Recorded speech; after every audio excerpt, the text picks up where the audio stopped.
কবি সাহেব, শীত তো চলে এলো। তো শীতের মাঝে আমরা যখন আরো ছোট ছিলাম তখন বিভিন্ন ধরনের শীতের পিঠা বানাতো আমাদের আত্মীয় স্বজন বা আমাদের পরিবারের লোকজন। কিন্তু এখন আমরা ঢাকাতে থাকি, সেই রকম পিঠার নামও কিন্তু ভুলে গিয়েছি।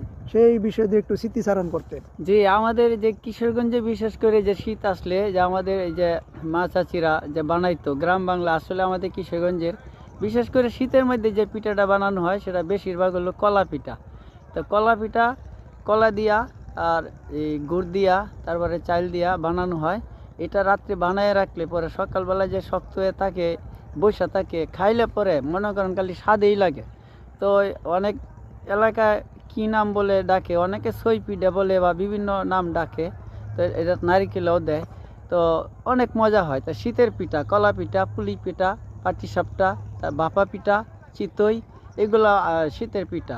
তো এই সময়ে অনেকে আমরা বানাই তারপরে আমরা খাই। তো আপনাদের এলাকায় কোন কোন পিঠা বেশি শীতের দিন চলে সেটাও আমাদের একটু জানাবেন। ধন্যবাদ কবি সাহেব, অনেকগুলো পিঠার নাম বললেন।